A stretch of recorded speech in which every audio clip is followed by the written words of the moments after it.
Good morning, everyone, and welcome to A Moment of Hope with Upward Transitions.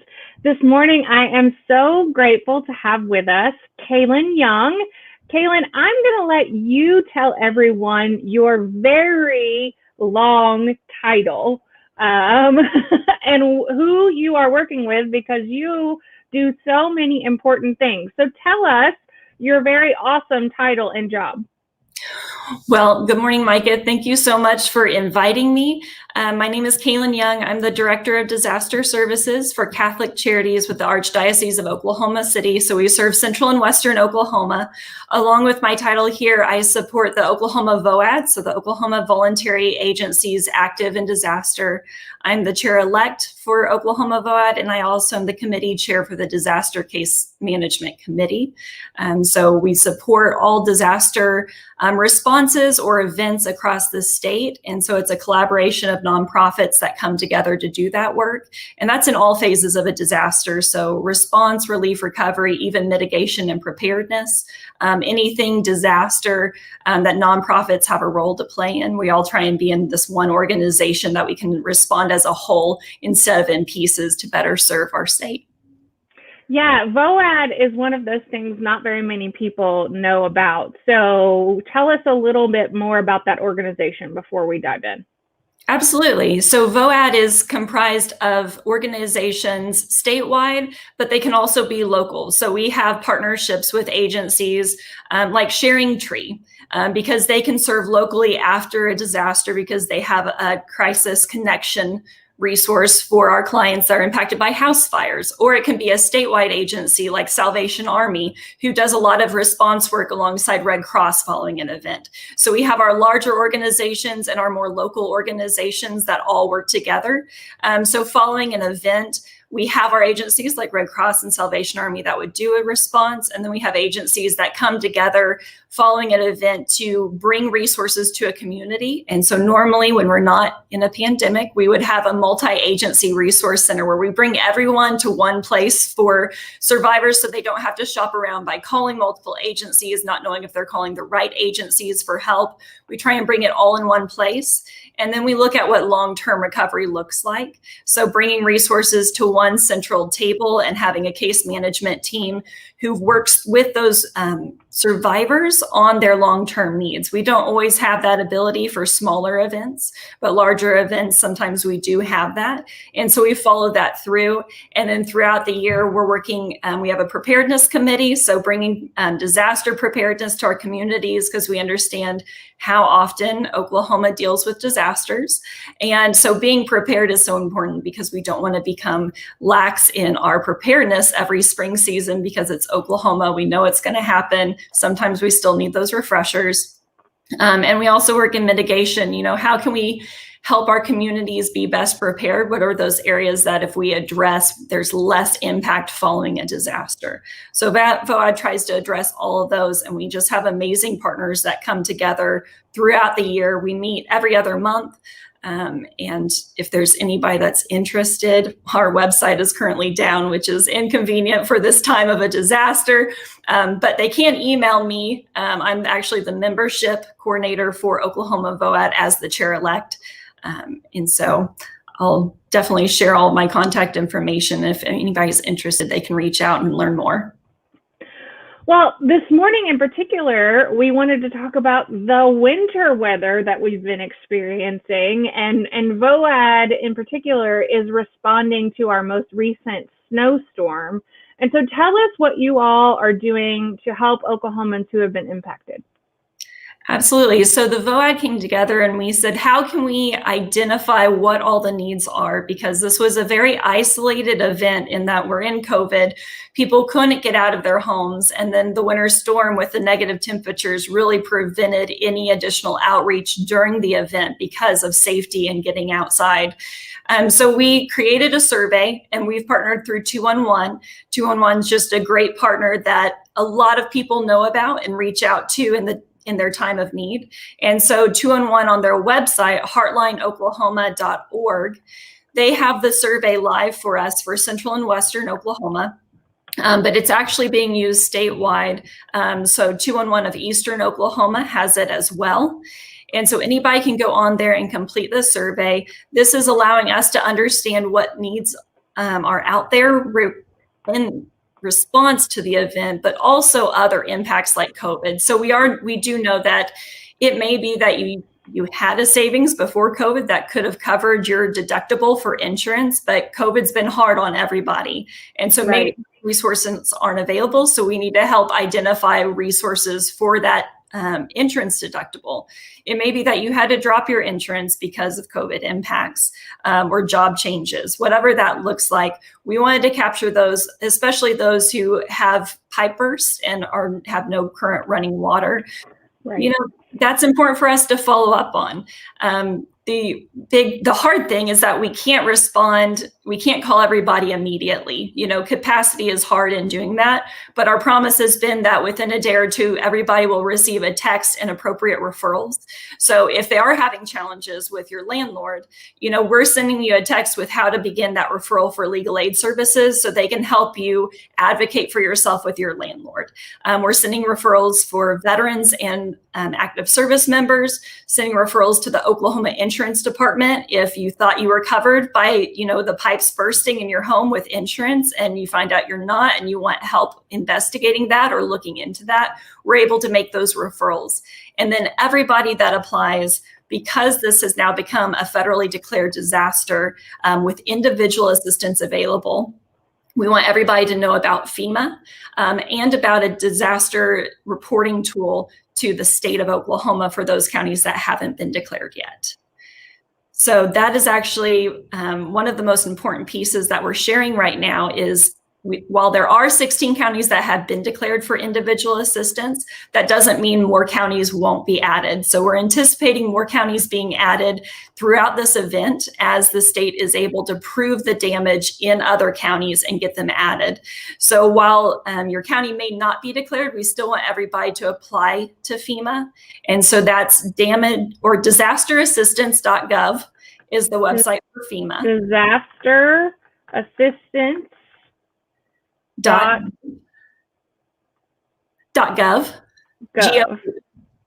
Disasterassistance.gov. Got it. Or people can call FEMA and their phone number is 1-800. Okay, 1-800. 621. 621.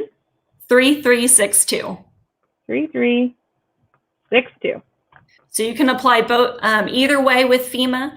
And then also if you're in a county that has not been declared, you can go to damage.ok.gov and submit your damages to the state of Oklahoma. So damage.ok.gov. And so by applying to those, you're going to be connected to the quickest resources. FEMA, if you're in an undeclared county right now and your county gets turned on, you've already been applied so that FEMA is going to be following up with you on next steps. And if you're in a declared county, that process has already been, begun. And so you should be reporting your damage and then getting a call from FEMA if you have damages to get an inspection. And inspections do look different this time. So normally with FEMA, an inspector would come out to your house and look at the damage in person. Because of COVID, that's not available for this disaster. And so instead it's a call with a series of questions. And so wow. Yeah. It looks very different this time. So I'm definitely trying to educate everybody to understand that there's, a specific line of questioning that everybody needs to, be prepared for when their inspector calls, but create a list before that call happens so that you can really remember everything and share it. Also keeping receipts with FEMA, sharing with FEMA, uploading documents. You can upload documents to your disasterassistance.gov account, or you can fax it into FEMA, and all of that information is on their website. But by sending that in, you show your impact, how much you've expensed, how much wasn't covered by insurance potentially, and what that need is so they can try and provide the assistance that you need. If you get a denial, please don't be discouraged. That's one of the hardest things following a disaster. Sometimes it's as easy as proving ownership. So they didn't get into the county assessor site to show that you were the owner, and you just needed to show a copy of your deed or your rent to own agreement that shows you're acting as owner. Maybe it was a generational house, and so parents left it to you, but it never got transferred over to your name. Is there that will that you can provide to show that? Ownership is something that you oftentimes needs to be addressed in Oklahoma before FEMA can assist. And so if you are having challenges, that's another referral that can be made to Legal Aid Services of Oklahoma, and they can try and help individuals and households work through that ownership issue. With this application, because this is all virtual with FEMA, also ID, like sending in some form of ID, a driver's license, a state issued identification is really important so they can prove residency and move on to that next step for an individual or a household. Wow, Kaylinn, you have a wealth of knowledge about this process. So what kind of situations are you seeing the most come out of this winter storm? So there are a lot of burst pipes, and a lot of households are having challenges even getting plumbers to come out. Yeah. So we're now hearing plumbers charging fees for them to come out. One of the important things is if they're charging to come out, making sure that charge applies to the final bill. So if you use them, you've paid $100 up front, but if that's ultimately going towards the final invoice, that's going towards the repair. Got it. But a lot of homeowners, it's challenging to get that money up front. And so if you can apply with FEMA and get that assistance started, you might be able to get that initial amount of assistance from FEMA for your home repairs. So say you haven't been able to get any estimates, FEMA awards you an initial $1,200 to go towards your repairs. You use $100 of that to get an inspector to come out. You find out the repairs are going to cost $2,200. You can submit all of that to FEMA and appeal for more assistance. And then potentially FEMA gives you more to meet that $2,200 mark. And then you can engage with that contractor and have them come out and make those repairs. So that's, of course, pipes are the biggest thing that we've heard. But we also know that as a result of those pipes, you have flooring damage, you have drywall damage, you possibly have foundation damage. And so just making sure all of those things are addressed in what you provide to FEMA in estimates is really important so they have the full idea. If FEMA doesn't know about it, they can't help you with it. Communication is key, is what I'm understanding. It really is with FEMA, and especially since they can't be on the ground and be here to work with our survivors in person, that's something that we really want to eliminate that challenge of. So we're trying to work with the state on, sites where people can come and bring documents to be faxed into FEMA. A tricky part is getting pictures sent into FEMA so that they can see it, because their inspectors most likely will not have the capacity to do video walkthroughs or FaceTiming with our survivors. So it's all going to have to be verbal over the phone. So any photos, if you're able to do the disasterassistance.gov, you can upload any pictures you want, any estimates, receipts to your account. And that's going to allow for a more successful recovery effort with FEMA. Well, and it sounds like you have a community of advocates at the ready. They just need to reach out. And so that's wonderful to know. And so it sounds like 211 Heartline and Legal Aid and VOAD are ready to wrap their arms around all the people in Oklahoma that have been impacted by these storms. Absolutely. We have a great community of resources. And as we continue through this disaster, we'll learn of more. As we find out these needs are in the community, we'll push them out to our state VOAD partners and national partners and see what additional resources can come in to meet the needs of Oklahomans. Unfortunately, it's hard to turn around quickly with the disaster. We're a lot farther along than we normally would be, because normally there would be a phase where FEMA has to come in and see the damages in person. And this time because of the pandemic, unfortunately, we keep saying that really makes everything look different with this disaster. So we received a declaration a lot quicker than we normally would have, which is great because we're getting money to survivors quicker. But that means, the VOAD's effort and your nonprofit partner neighbors' efforts have had to be sped up. And so we're trying to keep up and bring all those resources as quickly as we can. There's a lot of need for water in our communities, and we're trying to get that additional water resource to our food banks and partners. But anybody who's still in need, calling City Hall and just identifying with your city government where water resources are is really the easiest and quickest way to go about that right now.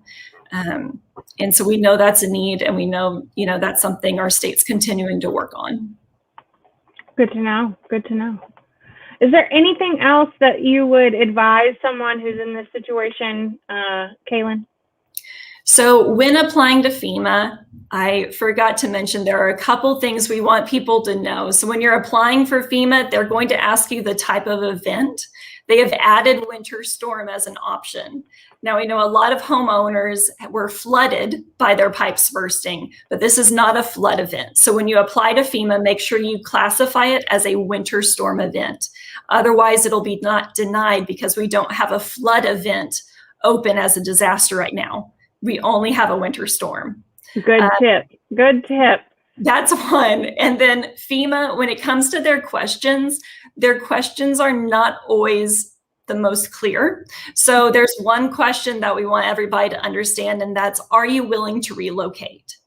And so while this question sounds like, are you willing to permanently relocate to live somewhere else? That's not what this question is intending. It's more of a temporary relocation. So are you willing to relocate to temporary housing until your home is fixed and habitable and livable again?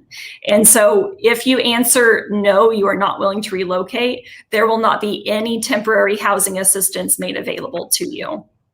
So Got it. Yeah, it's very misleading. FEMA knows about it.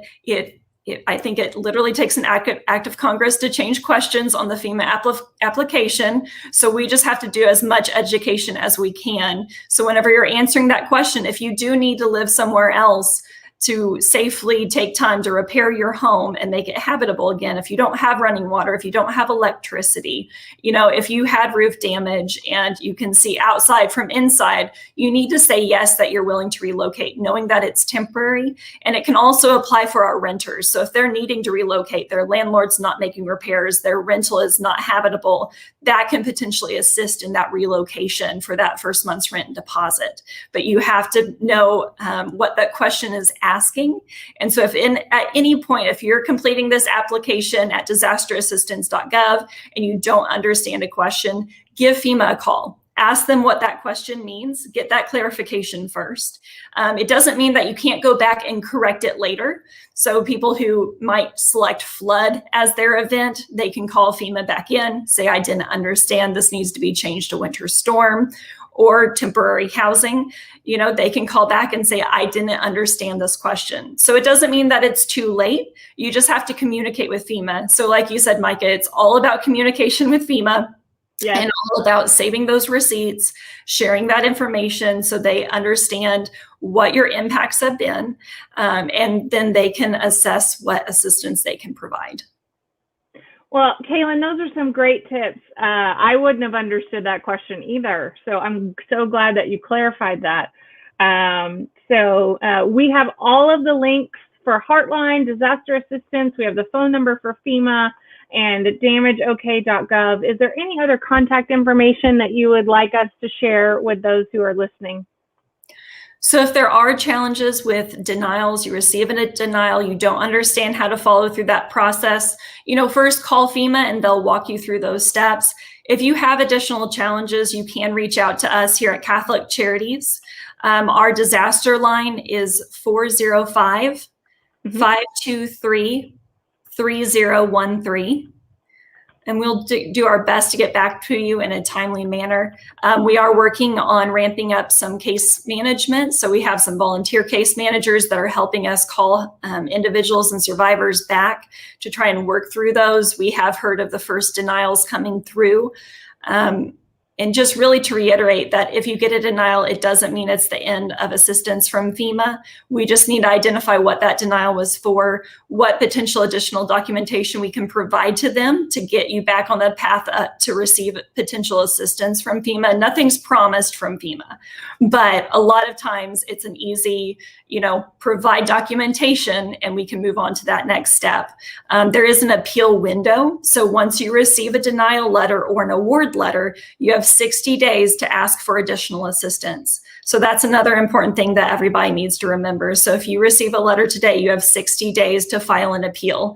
And that may be for additional assistance. Maybe you got that $1,200, but now you find out your repair is $2,200. You have 60 days to make that request. Well, Kaylinn, thank you so much for sharing this wealth of information with everybody today. I know that lots of people will be referring to this video in the next few weeks, probably even some of our case managers here at Upward Transitions.